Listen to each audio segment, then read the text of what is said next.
Hi there. Today we're going to look at the number pi. It's not as mysterious as you might think it is. Some people will talk about pi having infinite numbers, which it does. It has, in our base 10 system, it will go on forever. But it's not as mysterious as we think it is, and we can calculate it for it pretty easily using any sort of circle. The first way we're going to do it is we're going to use the Desmos calculator. So let's go there right now. Now, in order to get this right, we have to actually solve for pi.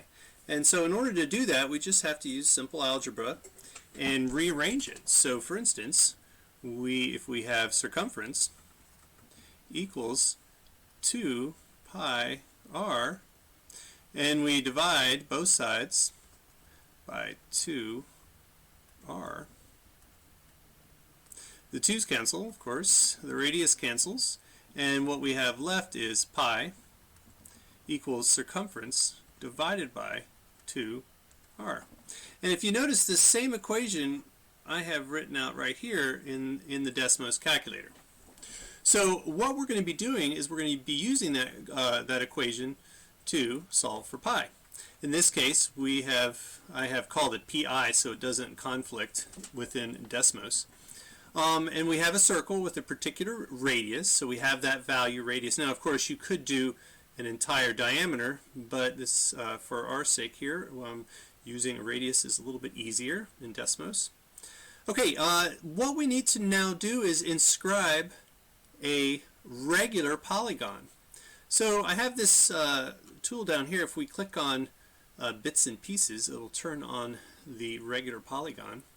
And then we can give it as many sides as we want. Right now we have n is equal to 3. Now, if we only have 3 sides, the perimeter is inscribed within the circle, and there's a lot of missing information. So we're not going to get an accurate value of pi. So in this case, we're taking a perimeter of 259 and dividing it by 2 times the radius, which is 50. And we're getting a value of pi which is pretty inaccurate.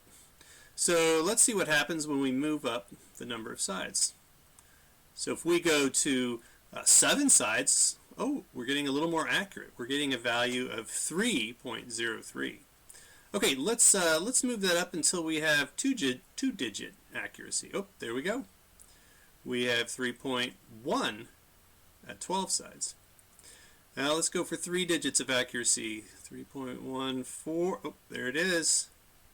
There it is. So at around 58 or 57 sides, we get that value, 3.14, the classic number. Now, just as an aside, down here in this section, I have plotted those. So if we want 1 digit of accuracy, we have to have 6 sides. I'm going to plot this on the graph. If we need 2 digits of accuracy, we need 12 sides. 3, 57 sides, and 4, 94 sides. So if we go all the way out to 94 or thereabouts, we get 3.141 and so on. And you'll notice this, I've plotted this function here, and it will be some sort of quadratic function. One of your tasks might be to figure out what that quadratic function is, and so you can estimate how many sides would you have to have 100 digits of accuracy. Now don't try to do this in Desmos or you'll crash your browser. It won't be able to take that many numbers. Okay, so this is one way we can solve pi. I recommend coming in here and playing around with this a bit and making this graph your own. Every time you open up a graph in Desmos, you can do whatever you want to with it, and so there's a lot of things, additional things you could play with this. But right now I'm going to show you how to use some sort of round container and a measuring tape to estimate pi. Alright, we have a round container and we have it's kind of like a cookie tin.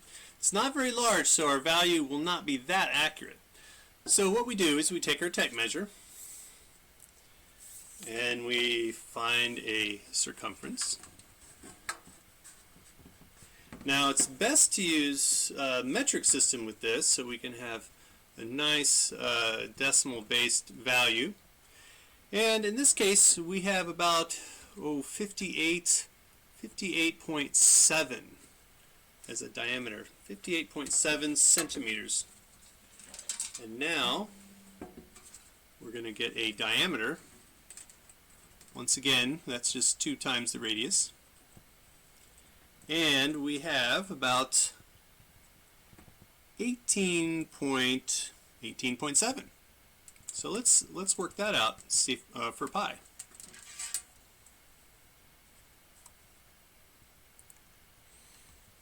Okay, so we're back to our graph here, and let's create another area for doing some math, and we'll type that in. We got 58. In this case, we had a perimeter or circumference 58.7, and we're going to divide that by 18.7. And look what we get. We get 3.139.